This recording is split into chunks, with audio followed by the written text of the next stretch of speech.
Oh yeah, let's get that going here. Let's go to. Let's get the social media popping, David. All right. Mr. Morris is still not with us on social media. He's I'm not incognito. I don't do Facebook. The only thing I do is Instagram. I don't do social media. Oh, yeah? Okay. So no Facebook, no Twitter, no. Nope. What else is there? TikTok. I don't do TikTok. I don't have time for any of that. Yeah, right. I like Twitter for the news feed, although you gotta triple check it. Yeah, I mean, think I do have to have say it. his taking it private was a pretty smart move because they've been hitting new records on engagement the last week. Yeah. And I don't know. I mean, who's even competing in that fast news business? Nobody. No. Everything Facebook's on Iran. Everything that happened in Iran is on Twitter first before anything else. Exactly. Yeah. Exactly. And I think that's where the news media gets a lot of their headlines. Although they got to really triangulate it before they report it. I will say though that check there first. Recently on Twitter, what I've noticed is a lot of fake news. Like it's things that are, three aircraft carriers have gone down in the Pacific, and you're like, no, that's not. Like that's not happened. Right. I had to do a double take on us shooting a torpedo at a submarine and a ship. I thought that was something. Haven't done that in a long time. That video was real, right? The one where, I actually looked to see if that was fake too because it looked like a video game. It looked like, okay, right. That's not real. Exactly. So they just pulled that off somebody's Xbox or what? Yeah. All right. So one more, then we'll go. Well, apparently Britney Spears was arrested for DUI last night. Oh, Britney. In the least surprising news of the day, I would say. I feel bad for her though. To be not that I feel bad for any drunk driver, right? Because they could take out a whole family, but I feel bad that she seems like she has nobody in her life that's protecting her, and so many people used her along the way. Right. Nobody's looking out for her. Sort of like how banks don't call me and Bob and ask us how we're doing. They call me. They call me every time every now and then I'll make a deposit for something I sell on eBay, and they're like, "What is this? Why are you getting this money? Where's this coming from?" I'm like, "Come on, guys. Seriously, they and you're like, Cartagena deposits. He's like, Cartagena, it's fine. Don't look at that. What's that? That's right. I'm brokering this oil deal. Pay no attention. All right, you guys are ready? Let's go. I'll this party started. Through an auction house. Say again, Bob? I think we lost you there for a second. All right, let's get this going. Are we gonna have issues with Bob now? We're gonna have a frozen Bob for a minute, but we can get going. Welcome to Wall Street Beats, everybody. I'm Steve Lamar, joined by our oil and gas pro Bob Morris, and our healthcare and biotech pro David Maris, and Maris and Morris. Say that 10 times fast. We're gonna talk about the ever-going headline that is the Strait of Hormuz and oil risk, and get Bob's feedback on that. And then I honestly have no idea what's on David's mind this morning, so we'll be surprised. So Bob, let's start it off with you. We had a little rocky overnight. We had a big day yesterday. LA equities wanted to come back. I don't know if anybody owns the Kospi, but did you guys see that move in the last 48 hours? It's down 12, up 10. Man, that's a move.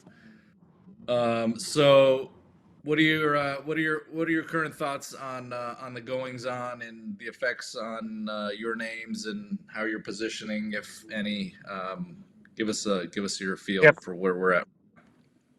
Sure. So as we talked about on Monday, we said, look, this isn't anytime soon. And even the Trump administration said it's going to last at least 4 weeks. And so there's going to be this confusion or this on the Strait of Hormuz, this fear of tankers going through and being shot. And there was a headline this morning that a tanker was struck. I don't know if it's true or not or real, but the fact is, we saw yesterday Trump trying to institute the government providing insurance for tankers going through the Strait of Hormuz and trying to get U.S. carriers to escort them through. But still, if you're a tanker operator and you know that somebody on the shore's got missiles that they're shooting, you don't want to go through the Strait of Hormuz. And if you're a And tanker so, full of oil, it's probably not a good idea. exactly. And so it's going to be difficult.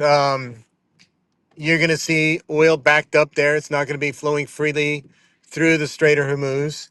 And oil prices are going to continue to be up here on a WTI basis at 75 to $80 a barrel. And that's what we said last week. If things erupted over the weekend and there were, you know, military action, that you'd probably see WTI at 75, $80 a barrel. So that's the case. That's not going to change anytime soon, in my opinion.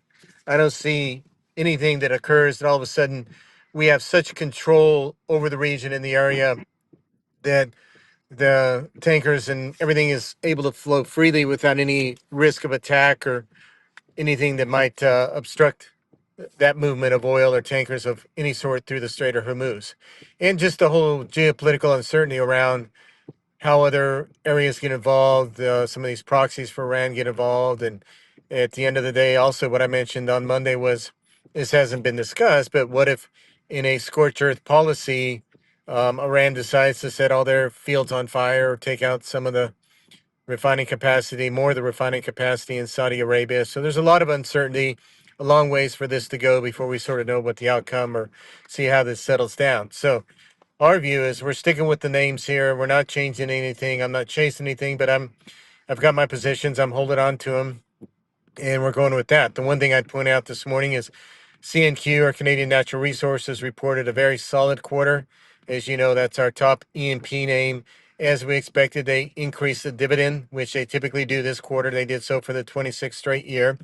So I think the yield now, with where the stock's trading this morning, is still over 4%. So that's a name we would continue to hold here. We wouldn't back off from that. And look, I can't. You always wonder, well, what if oil prices sort of settle down? What if there's some easing of concern of the flow through the Strait of Hormuz, and you've had such a run up in these energy stocks that people say, okay, oil's had as much of a run as it's going to have, and maybe it pulls back a little bit to maybe between 70 and 75. So you have some profit taking. I can't, at some point that probably happens. I can't predict when that happens, but the profit taking is not going to take these names back down to where they were 3 weeks ago. And what I mentioned Right. on Monday too, the fact is these companies are realizing this higher price today. This is a big boost for their bottom line as long as it lasts. And in the meantime, a lot of companies are probably layering hedges, typically with callers to set a higher ceiling and a floor. So the net of it all is this is benefiting the bottom line, the margins, the cash flow for all these companies here in 2026, and we'll see how long that lasts. So you don't want to bail on these names, in my opinion. You want to stick with them here, just because there's not going to be any clear resolution to what's going on over there in the Middle East anytime soon. So Bob, in this increased vol environment, would you sell some option premium? You know, Would you sell I've puts thought or of, sell some calls or you know, I thought about sell that, but I spreads? really don't. I mean, I really don't want to do that right now. I just want to see how things play out. Just given the upside risk, I'd rather have that maintain that exposure for now. You could say, Okay. well, maybe seeing can you write $50 calls or whatever, and that's probably maybe a smart move on part of your position. But in the meantime, if oil goes to 80, 90, if there's that 10, 15% case that goes to $100 a barrel, I don't want to lose that exposure. and I don't see huge downside, particularly relative to my cost basis in these names. So, in this environment with this uncertainty and the risk to the upside, I think there's still more risk to the upside to the downside in the very near term. Yep. So I'm not Okay. inclined to do that. I'm not inclined to do that right now. But the names that we like, the levered names to oil is just to repeat what we said before. CNQ, Apache, Devon, Oxy, EOG on the E&P side, Chevron, Exxon on the integrated side, and the refiners benefit here too, because what happens is with that Saudi refinery getting hit, now you're not having new refineries built, or you don't have a lot of spare refining capacity around the world. So what's really getting squeezed is the products, the diesel and the gasoline on the global market. So you want to stick with your exposure on Valero's, to where we have some exposure. Yep. And then the other name that I don't own, but I've been watching and haven't been inclined to chase it here, is Cheniere Energy, LNG, which is the direct beneficiary of the LNG market, with 30% of the global LNG not being able to get out of Qatar right now with the Strait of Hormuz. That's not Yep. benefiting the U.S. natural gas prices right now, because we're entering into the shoulder period. But that the longer this lasts, the bigger the benefit it is for them.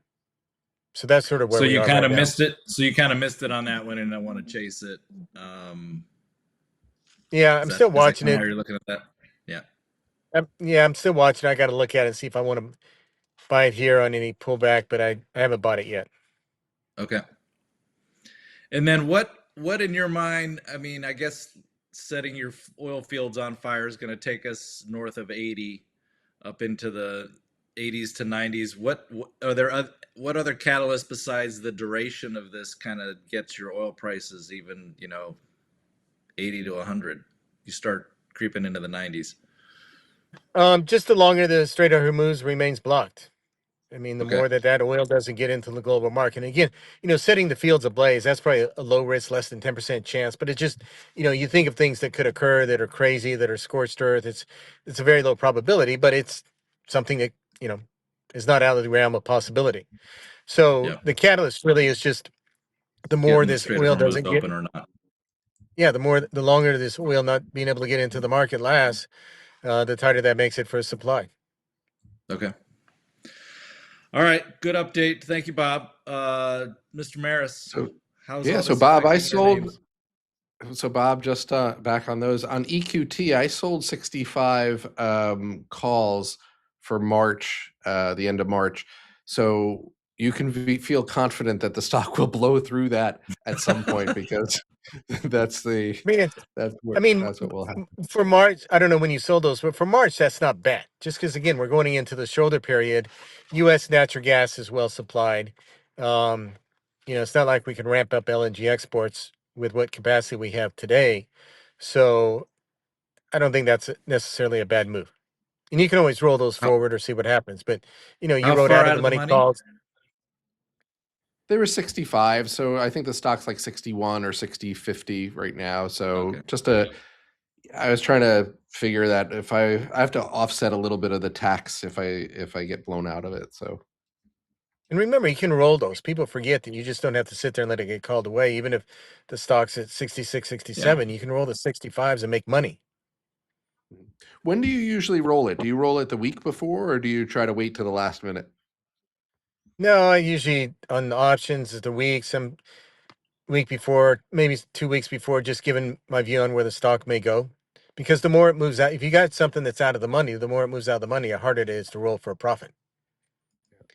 So if you got Yep. $65 calls and all of a sudden the stock goes to 75, you're not going to make much on rolling those $65 calls. You're better letting get called away and come back and writing some 65 or 70 puts if you want to get back in the stock.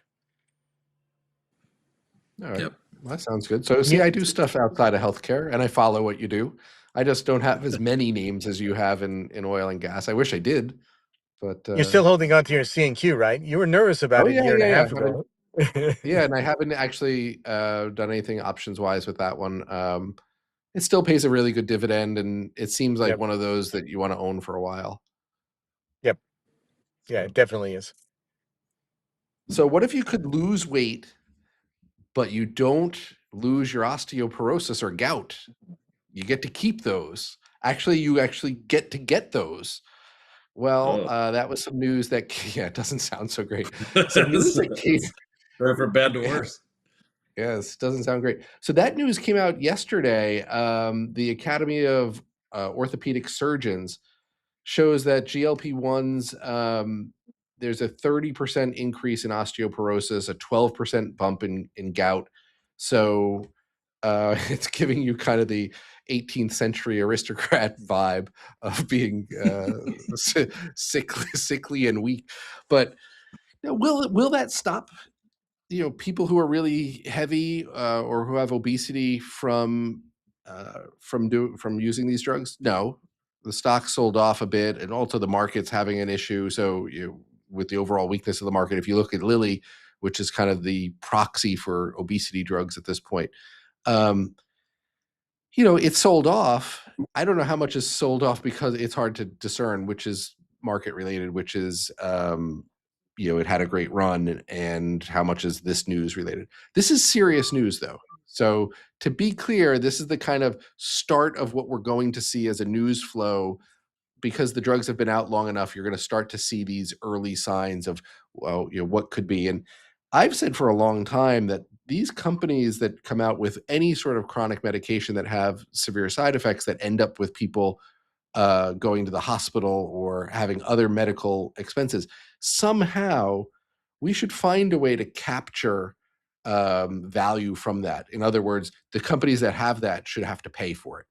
So someone goes on a GLP-1, ends up in the hospital, we may be paying at some point soon the Medicare for them to get the drug for free, but then we have the expense, and the company ends up winning both ways, right? Because they'll get drugs while they're in the hospital too. So right now we don't have a great way to do that. Value-based pricing is something that a lot of drug companies and policymakers have talked about. It's almost impossible to do, but it would be netting those things. Like, hey, we're going to lower someone's chance of dying, so that's great, and that's lower cost for the healthcare system. So we should be able to capture some of that, net that against anyone who has a bad side effect.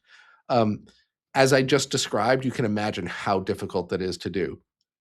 Does that mean to sell all these GLP-1 companies? Because, as I said, this is kind of the tip or the beginning of some news flow over the next few years. Absolutely not. I mean, the health benefits of losing weight are still better than having gout. So choose your poison. Osteoporosis or a heart attack. I would take the osteoporosis. Just goes to show, though, that Are there drugs you can take, David, to kind of mitigate those side effects? Yeah, so they're like Fosamax is a super old drug. There are osteoporosis drugs, and there are things. So what it's showing is that these drugs are way more complicated and serious than you see on TV. Oh, great! I'm gonna, Kelly Clarkson lost 40 pounds. I guess I should do that too. Take I don't want to mention stars because they get really upset by that sort of thing. But like if you look at recent Ozzy Osbourne tributes, you might be concerned about weight loss drugs. So yeah, it's a serious. These are serious, and what it shows, though, to me is kind of goes against a little bit of what I've been saying for the last 2 years, which is that the best drug is already approved. The next drugs are going to have a really high bar, and that is true from an efficacy standpoint. It's not true from a side effect standpoint. So if someone can show that, well, we have less bone loss, or we have less gout, well, but similar weight loss, what doctor wouldn't prescribe that? The problem is that osteoporosis type studies as a side effect, for no drug company is going to do that, because if you do have a bad side effect, no one's going to do that. No drug company will do that study, because if you have a bad side effect, Right. and that comes out, that hurts you. So it takes physicians and scientists to do this after they're approved, looking at metadata. So I thought it was the most interesting thing that's come out in the last 24 hours. The other thing, and is it affecting the whole group, David, or is it?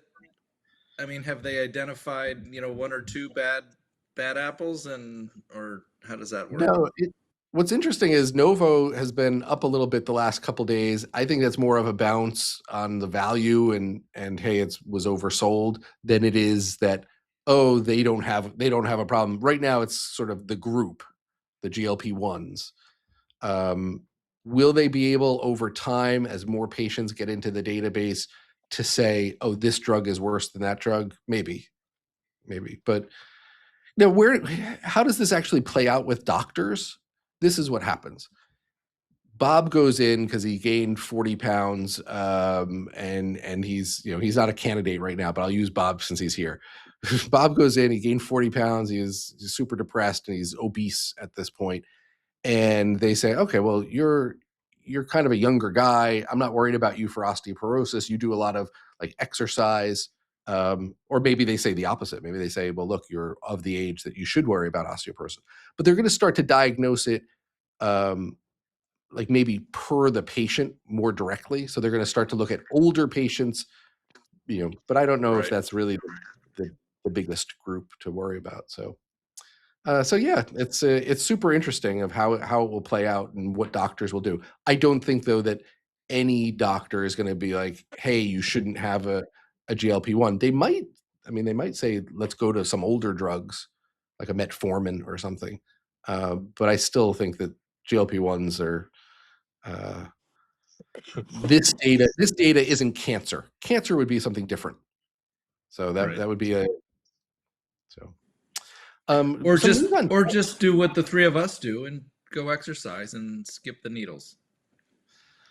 Yeah, but for a lot of people, they exercise and their metabolism just adjusts. And I know for the longest time, it's been the idea of it's calories in, calories out. That's the simple thing. Everyone knows that. You're secretly eating. That's what. But what they've found is that some people just adjust. So if they start to do calorie restriction or under eating, their metabolism adjusts very quickly and they can't lose the weight. So again, I don't think that a doctor seeing a patient who's 40 pounds overweight or who's obese and they're worried about other side effects like diabetes or heart disease, that they're going to say, don't use this because of it. But you don't want gout and you don't want osteoporosis. So, yep. I've actually had some news, and it's interesting on a couple different points.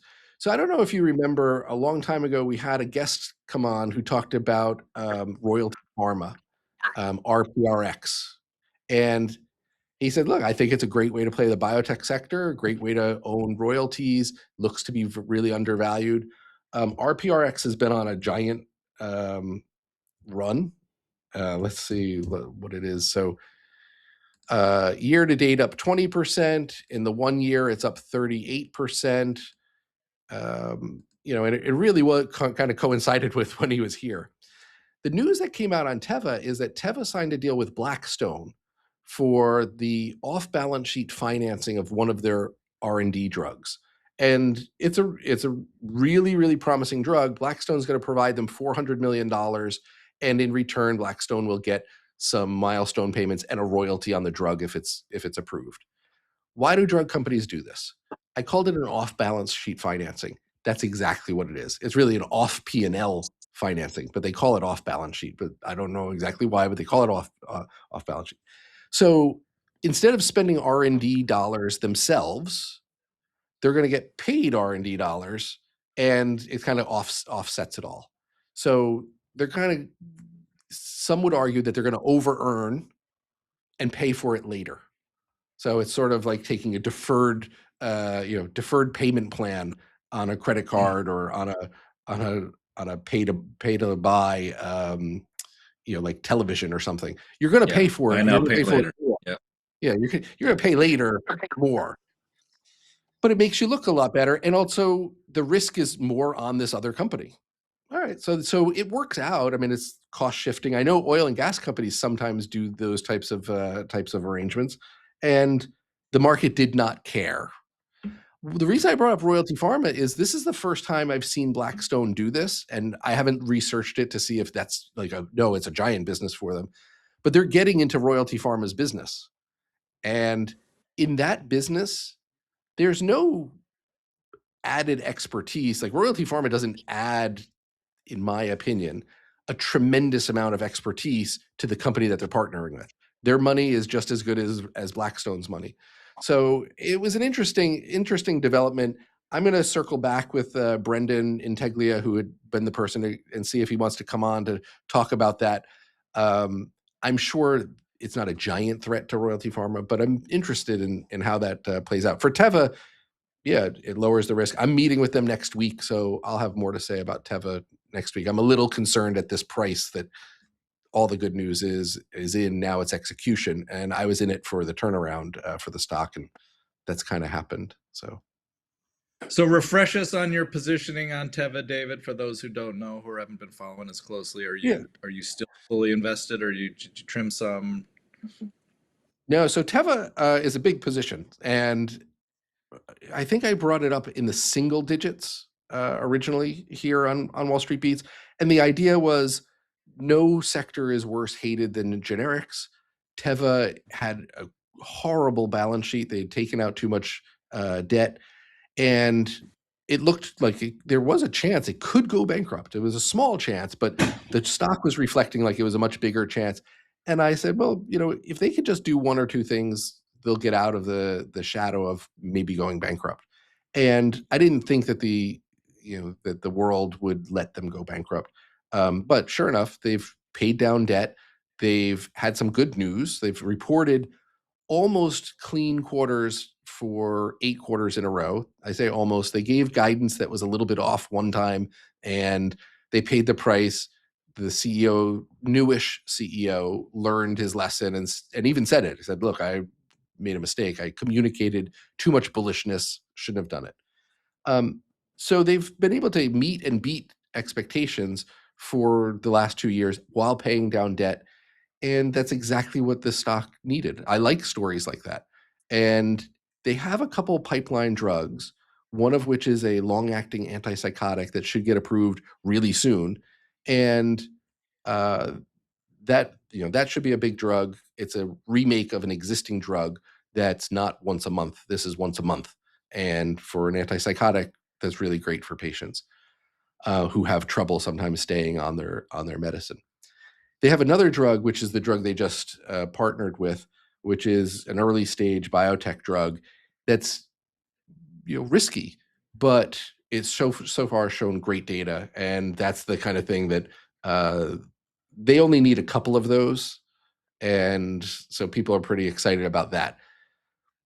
I still like it. I'm considering selling some because it's done so well, and I think that if you look at the trading of it lately, some of it might be because people think that it's all based in Israel because they're an Israeli-based company. They're not. Like, their production, some of the production is there, but I think Israel's shown a pretty good resolve to not let their factories get bombed. Yeah. That said, that is a geopolitical risk, and for maybe 10%, 20% of their production overall, I think that I really like it, but sometimes you just have to take profits. So I'll see after I meet with them. The CEO is going to be down at this Barclays conference, and I'll kind of get a sense of what else they have that that people might be missing. So if you didn't own it, would you buy it here? Would you be a buyer here? No, I want a dislocation. No, I want a dislocation. Yeah, and I know that some people will say, well, if you're not buying, then you're selling. I don't buy that. I think sometimes you can just be like, no, I just do like nothing. This. Yeah. Just put it on your radar and watch. All right, guys. You want to wrap it up there? It could be a $40 stock. So it does have a lot of upside if they execute and these things go their way. I just want to get a better sense of what the gating for that execution is, and I'll get a better sense next week. Okay. When's that conference? It's Tuesday through Thursday, and a lot of maybe it's actually Jefferies. I want to say Canaccord, Jefferies, and Barclays all have their healthcare conferences down in Miami at the same time. It was originally just a Barclays venue during this time of year, and it was so successful that other firms have kind of glommed on. Yeah. Hmm. All right. Well, we'll look forward to an update on Teva next week, maybe, or the week following the conference. And I wouldn't. I Bob wouldn't. will be. If someone said they were going to sell part of their position here, I wouldn't argue it without not knowing anything more than I'm going to know next week. I wouldn't argue it because it's had such a great run. If you look just in November, it was $20. So 50% run since November. No reason to be greedy. No, not at all. All right, boys, let's wrap it up. Thank you, Bob. Thank you, Mr. Maris. All righty. See you Catch guys. you back here tomorrow, everybody. Follow us on wallstreetbeats.com and have a great day. Drive carefully, Bob. I will. I'm almost Yep. there. I'm in the parking lot. Oh, good. He's there, safe.